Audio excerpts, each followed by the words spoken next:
Bom, pessoal, estamos aqui hoje para comentar as perspectivas do governo eleito ontem, as perspectivas do governo federal que começa em 2023.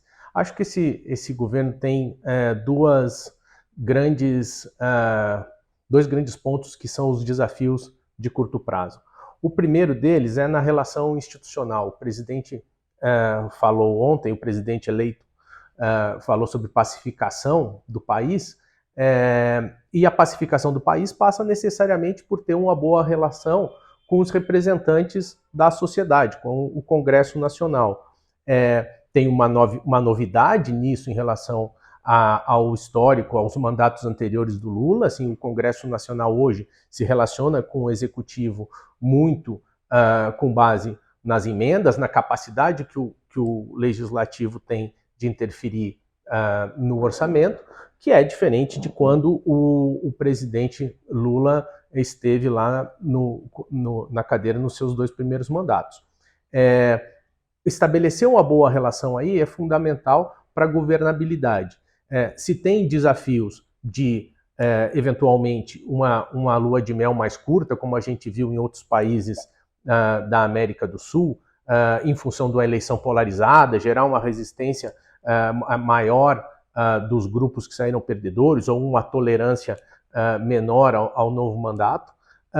Por outro lado, a gente tem um presidente que é reconhecido por ser um grande articulador político, e temos também um Congresso que ontem fez as suas primeiras sinalizações em prol desta pacificação do país, em prol da governabilidade. Então, neste ponto da política e das relações institucionais, há boas perspectivas, apesar dos desafios serem grandes.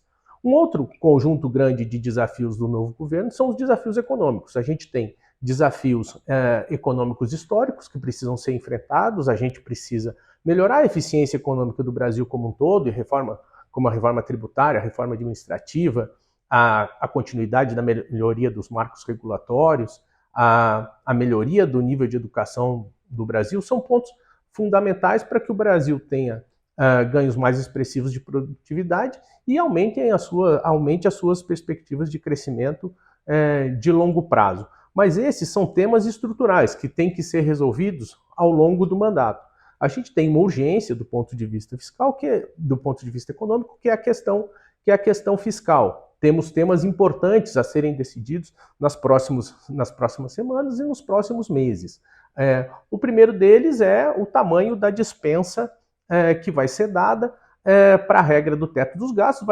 Não há tempo hábil de ter uma revisão das regras fiscais esse ano, a ponto de se implementar o Auxílio Brasil de R$600 no início do ano que vem. Logo, vai ser necessário pedir uma dispensa para a aplicação da regra do teto dos gastos, e o tamanho dessa dispensa é um tema urgente que precisa ser definido esse ano para que o auxílio de R$600 possa ser pago em janeiro. E logo depois, no início da próxima legislatura, o novo governo vai ter que apresentar qual é a sua proposta de regra perene de substituição do novo regime fiscal, que é a regra do teto dos gastos, implementada pela Emenda Constitucional 109, que foi uma promessa de campanha, essa mudança do marco fiscal. Esses dois temas são temas muito sensíveis que precisam ser encaminhados de maneira muito rápida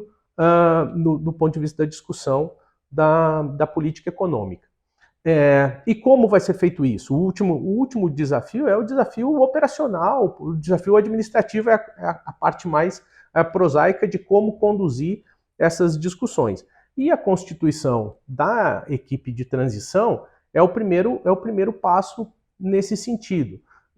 Deve já haver indicações, talvez essa semana ainda, para a composição da equipe de transição do novo governo. Eu acho que a gente precisa ficar atento em quem vai coordenar essa equipe de transição. Quem coordena a equipe de transição do governo eleito, em geral, acaba adquirindo um papel transversal muito importante dentro da nova administração e se cacifando para ser o ministro da Casa Civil ou outro ministro, ou ocupar outro ministério palaciano importante. Então, essa é uma discussão que deve vir ainda, talvez, essa semana, e é um indicativo importante das relações institucionais do governo.